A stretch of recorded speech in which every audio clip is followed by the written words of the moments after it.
معزز علماء بغیر احترام، شورا اعظام، حاضرین اہل سنت، السلام علیکم ورحمۃ اللہ وبرکاتہ۔ نحمده ونصلي ونسلم على حبيبه الكريم، اما بعد فاعوذ بالله من الشيطان الرجيم، بسم الله الرحمن الرحيم، قل بفضل الله وبرحمته فبذلك فليفرحوا هو خير مما يجمعون، آمنت بالله صدق الله العظيم وبلغنا رسوله النبي الأمين الكريم، ونحن على ذلك لمن الشاهدين والشاكرين والحمد لله رب العالمين۔ آئیے حضرات، عقیدت و محبت کے ساتھ ہم سب اپنے پیارے آقا جناب احمد مجتبیٰ محمد مصطفیٰ علیہ التحیۃ والثناء ارواحنا فدا کی بارگاہ میں جھوم جھوم کر ہدیہ درود و سلام پیش کر لیں، پڑھنے بآواز بلند اللہم صلی علی سیدنا و شفیعنا حبیبنا مولانا محمد وبارک وسلم صلاۃ و سلاما علیک یا رسول اللہ یا حبیب اللہ صلی اللہ تعالی علیہ وآلہ وسلم۔ امام اہل سنت فاضل بریلوی ارشاد فرماتے ہیں، اللہ کی سرتابہ قدم شان ہے یہ، اللہ کی سرتابہ قدم شان ہے یہ، انسان ہی انسان وہ انسان ہے یہ، قرآن تو ایمان بتاتا ہے انہیں، قرآن تو ایمان بتاتا ہے انہیں، ایمان یہ کہتا ہے میری جان ہے یہ، ایمان یہ کہتا ہے میری جان ہے یہ۔ فرماتے ہیں آپ انہیں جانا انہیں مانا، نہ رکھا غیر سے کام، یا رسول اللہ تمہیں جانا تمہیں مانا، نہ رکھا غیر سے کام، للہ الحمد میں دنیا سے مسلمان گیا، للہ الحمد میں دنیا سے مسلمان گیا۔ اور ہم سنیوں کو یہ پیارا عقیدہ دیتے ہیں کہ آج لے ان کی پناہ، آج مدد مانگ ان سے، آج لے ان کی پناہ، آج مدد مانگ ان سے، پھر نہ مانیں گے قیامت میں اگر مان گیا، پھر نہ مانیں گے قیامت میں اگر مان گیا۔ حضرات محترم، وقت میں اب گنجائش باقی نہیں رہ گئی ہے، وقت بہت زیادہ ہو چکا ہے۔ ابھی آپ دیکھ رہے ہیں ممبر رسول پر ہندوستان کے دو عظیم شعراء جو اپنے مقررہ وقت پر ہی رونق افروز ہو چکے ہیں، ان کو بھی آپ کو سماعت کرنا ہے، اور آج کے مقرر خصوصی مفتی آصف مجددی صاحب جو قنوج کی سرزمین سے تشریف لائے ہوئے ہیں، ان کو بھی آپ کو سماعت کرنا ہے، اور وقت بہت زیادہ ہو چکا ہے، آپ تو مجھے سنتے ہی رہتے ہیں۔ بس تھوڑی دیر کے لیے میں آپ حضرات کی بارگاہ میں حاضر ہوں، ایک مرتبہ محبتوں کے ساتھ درود پاک پڑھ لیں، اللہم صلی علی سیدنا و شفیعنا حبیبنا مولانا محمد وبارک وسلم،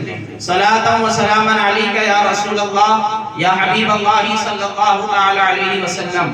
آپ پوری توجہ میری طرف رکھیں، کچھ انشاءاللہ آپ کے فائدے کی باتیں میں آپ کی بارگاہ میں پیش کرتا ہوں، اس کے بعد آپ انشاءاللہ کلام سماعت کریں گے۔ میں نے جس آیت کریمہ کی تلاوت کا شرف حاصل کیا، اللہ کا قرآن ارشاد فرماتا ہے، قل اے محبوب آپ فرما دیجئے، بفضل اللہ وبرحمتہ فبذالک فلیفرحوا، اے لوگو جب تمہیں اللہ کا فضل ملے، جب تمہیں اللہ کی رحمت ملے تو تم اللہ کے فضل ملنے پر اور اللہ کی رحمت ملنے پر خوب خوب خوشیاں مناؤ، کہہ دیجئے سبحان اللہ۔ اگر آج آپ سے کوئی پوچھے، سوال کرے کہ مصطفیٰ کی آمد پر یہ خوشی کا اظہار کیوں کرتے ہو، مصطفیٰ کی آمد پر اپنے گھروں کو کیوں سجاتے ہو، مصطفیٰ کی آمد پر چراغاں کیوں کرتے ہو، مصطفیٰ کی آمد پر اپنے گھروں پر جھنڈے کیوں نصب کرتے ہو، تو آپ کہہ دینا ہمیں اللہ نے قرآن میں حکم دیا ہے کہ جب تمہیں اللہ کا فضل ملے اور اللہ کی رحمت ملے تو رب فرماتا ہے فَبِذَالِكَ فَلْيَفْرَحُوا، تو اللہ کے فضل ملنے پر اور اللہ کی رحمت کے ملنے پر خوب خوب خوشیوں کے اظہار کرو۔ سامنے والا کہے گا اللہ نے ہمیں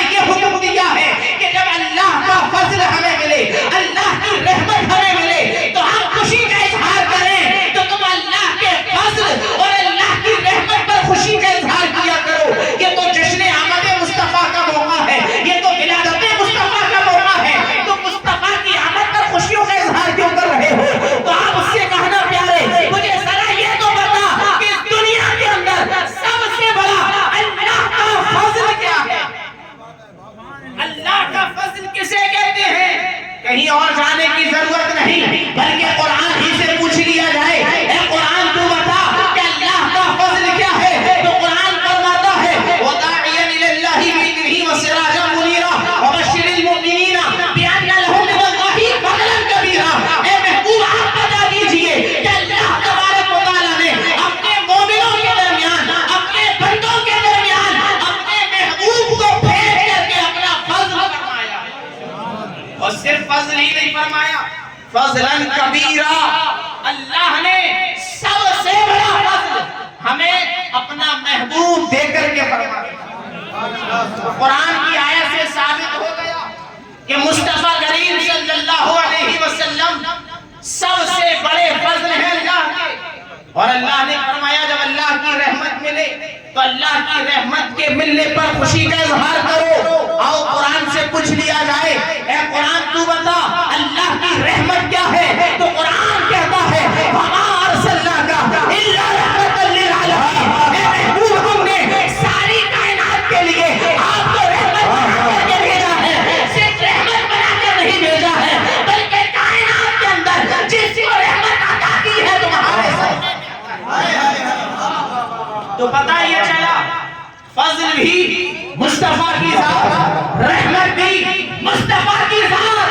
اور علماء بیٹھے ہوئے ہیں، جب اللہ نے فرمایا بفضل اللہ، اللہ کا فضل آئے، وبرحمتہ اور اللہ کی رحمت آئے، فبذالک، ذالک اس میں اشارہ، اس سے پہلے دو چیزوں کا ذکر ہے، ایک ہے فضل، ایک ہے رحمت۔ گرامر کے اعتبار سے یہ درست نہیں ہے، لیکن یہ قرآن ہے، یہ کسی گرامر کا محتاج نہیں ہے، بلکہ اللہ نے قرآن میں جس طرح آیتیں نازل فرمائی ہیں اسی طرح دنیا میں گرامر کے قواعد بیان کر دیے۔ نعرہ تکبیر، نعرہ رسالت، نعرہ کی وقت نہیں۔ آپ گفتگو کو سمجھنے کی کوشش کریں اور یاد کر لیجئے، کوئی کہے اللہ نے پہلے ہی فرما دیا فضل اور رحمت تو دو چیزیں ہیں، لیکن ذالکہ کا استعمال نہیں کیا، تثنیہ کا صیغہ استعمال نہیں کیا، بلکہ واحد مذکر کا صیغہ استعمال کیا گیا۔ رب بتانا یہ چاہتا ہے فبذالک کے ذریعے، اے دنیا والوں سنو، فضل بھی محمد کی ذات ہے اور رحمت بھی مصطفیٰ کی۔ اسی لیے جب اللہ کے رسول صلی اللہ علیہ وسلم کے ولادت کا موقع آتا ہے ہم خوشیوں کا اظہار کرتے ہیں، لیکن یہ سوشل میڈیا کا دور ہے، آپ دیکھتے رہتے ہیں فیس بک پر، واٹس ایپ پر یہ تحریریں گھومنا شروع ہو جاتی ہیں، ہمارا نوجوان جو ہے گھبرا جاتا ہے، تحریریں آنے لگتی ہیں۔ صحابہ کی زندگی میں اتنی مرتبہ حضور صلی اللہ علیہ وسلم کی ولادت کا دن آیا، لیکن صحابہ نے کبھی میلاد نہیں منایا، ابو بکر نے نہیں منایا، عمر نے نہیں منایا، عثمان نے نہیں منایا، علی نے نہیں منایا، تم کیوں مناتے ہو؟ تو تم ان سے کہہ دینا کہ اگر کوئی کام صحابہ نہ کرے تو یہ اس بات کی دلیل نہیں ہے، وہ اسلام میں جائز نہیں ہے، بلکہ اللہ تبارک و تعالیٰ نے ضابطہ اور قانون یہ بنایا ہے کہ اللہ نے قرآن میں جس چیز سے منع نہیں کیا ہے وہ ہمارے لیے جائز ہے۔ بات سمجھ میں آ رہی نہیں آ رہی؟ قرآن میں اگر شراب حرام تھی تو قرآن نے شراب کی حرمت کا ذکر فرما دیا، اے لوگوں شراب مت پیو۔ زنا حرام تھا، حکم آ گیا زنا مت کرو۔ ماں باپ کی نافرمانی حرام تھی، حکم آ گیا ماں باپ کی نافرمانی نہ کرو۔ جھوٹ بولنا حرام تھا، حکم آ گیا جھوٹ مت بولو۔ لیکن قرآن کی کسی آیت کے اندر، کسی حدیث کے اندر اس میلاد کے لیے یہ کہیں آپ کو نہیں ملے گا اے لوگوں مصطفیٰ کی آمد پر جلوس مت نکالو، اے لوگوں مصطفیٰ کی آمد پر جھنڈے نہ لگاؤ، اے لوگوں مصطفیٰ کی آمد پر خوشی کا اظہار نہ کرو، بلکہ قرآن میں یہ ملے گا جب مصطفیٰ کی شکل و صورت میں تمہارے پاس اللہ کا فضل اور اللہ کی رحمت ہوئے تو آمد مصطفیٰ کے موقع پر خوشیوں کا۔ میں بہت تیزی کے ساتھ مثال کے ذریعے آپ کو سمجھانے کی کوشش کروں۔ آپ نے سنا ہے نام حضرت امام بخاری رحمۃ اللہ تعالی علیہ۔ کون ہے امام بخاری؟ جن کو رسول اللہ کی بارگاہ میں مقبولیت کا شرف حاصل ہے، جنہوں نے رسول اللہ کی خواب میں زیارت کی ہے اور جنہوں نے حدیث کی مشہور کتاب بخاری شریف لکھی ہے، جو میلاد کو معاذ اللہ شرک و بدعت بخاری میں دکھاؤ۔ ہم نے کہا پہلے یہ بتا تو بخاری میں بار بار یہ کہتا ہے کہ بخاری میں دکھاؤ، امام بخاری کو مانتا ہے یا نہیں؟ جب تک امام بخاری کو نہیں مانے گا تو بخاری کی کیا مانے گا؟ چونکہ بخاری شریف حدیث کی کتاب امام بخاری نے لکھی ہے، لیکن آپ کو معلوم ہے کیسے لکھی ہے؟ علماء سے پوچھیے آپ۔ امام بخاری رحمۃ اللہ تعالی علیہ نے بخاری شریف کو لکھنے کا ارادہ کیا کہ ایک حدیث کی کتاب لکھی جائے تاکہ لوگوں کے پاس حدیث کا ایک مجموعہ، ایک ذخیرہ اکٹھا ہو جائے۔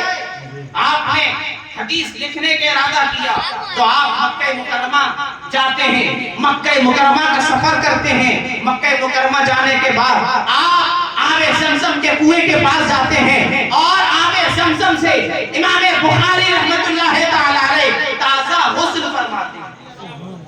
بات سمجھ میں آ رہی نہیں آ رہی؟ مصطفیٰ کی حدیث لکھنا ہے تو امام بخاری نے آب زمزم سے غسل فرمایا اور غسل فرمانے کے بعد ایک حدیث پاک، توجہ ہے یا نہیں؟ توجہ ہے یا نہیں؟ سارے لوگ بتائیں کہ بخاری شریف کی حدیث لکھنے سے پہلے امام بخاری نے کس چیز سے غسل فرمایا؟ آب زمزم سے۔ بولیے آب زمزم سے۔ اور کتنی حدیثیں لکھی؟ تقریباً 6,500۔ کتنی حدیثیں بخاری میں؟ زور سے بولو۔ 6,500۔ گویا کہ امام بخاری ایک حدیث لکھ رہے ہیں، حدیث لکھنے سے پہلے آب زمزم شریف سے غسل فرما رہے ہیں۔ 6,500 مرتبہ تقریباً امام بخاری نے آب زمزم سے غسل فرمایا اور غسل فرمانے کے بعد جب ساری حدیثیں لکھ دی، اب مکہ مکرمہ سے مدینہ منورہ کا سفر کیا۔ سبحان اللہ۔ حضور کی بارگاہ میں حاضر ہوئے اور حاضر ہونے کے بعد اپنی ساری حدیثیں پڑھ پڑھ کر سنانے لگے۔ یا رسول اللہ، میں نے یہ حدیث لکھی ہے، آپ مجھے بتائیے یہ حدیث آپ کی ہے یا نہیں؟ یہ حدیث آپ کی ہے یا نہیں؟ یہ حدیث آپ کی ہے یا نہیں؟ روضہ مصطفیٰ سے جواب ملتا چلا گیا، ہاں بخاری یہ میری حدیث ہے، ہاں یہ میرا فرمان ہے، ہاں یہ میرا فرمان ہے۔ اب مجھے بتاؤ، صحابہ نے مصطفیٰ کی زندگی میں اور مصطفیٰ کی زندگی کے بعد کتنی حدیثیں پڑھی، کتنی حدیثیں لکھی، لیکن کسی بھی صحابی نے حدیث پڑھنے سے پہلے، حدیث لکھنے سے پہلے آب زمزم سے غسل نہیں فرمایا۔ تو کیا امام بخاری نے بدعت کی؟ کوئی شرک کام کیا؟ نہیں۔ اگر یہ غلط ہوتا تو جیسے ہی مصطفیٰ کی بارگاہ میں حاضر ہوئے تھے امام بخاری تو روضہ مصطفیٰ سے یہ جواب آنا چاہیے تھا، اے بخاری تمہاری حدیثیں تو ساری صحیح ہیں لیکن حدیثوں پہ لکھنے کا انداز صحیح نہیں ہے۔ تم نے قرآن میں کہاں پڑھ لیا کہ حدیث لکھنے سے پہلے آب زمزم سے غسل کرو؟ امام بخاری نے ہمیں یہ عقیدہ دے دیا کہ جو کام مصطفیٰ کی محبت میں کیا جائے، جو کام مصطفیٰ کی تعظیم کے لیے کیا جائے، اس کے لیے دلیل نہیں ڈھونڈی جاتی ہے، بلکہ مصطفیٰ کی میلاد پر خوشیاں منانے کے لیے، آمد مصطفیٰ کے موقع پر اپنے گھروں کو سجانے کے لیے دل میں مصطفیٰ کی محبت کا ہونا، اس لیے ہمیں اور آپ کو چاہیے ہم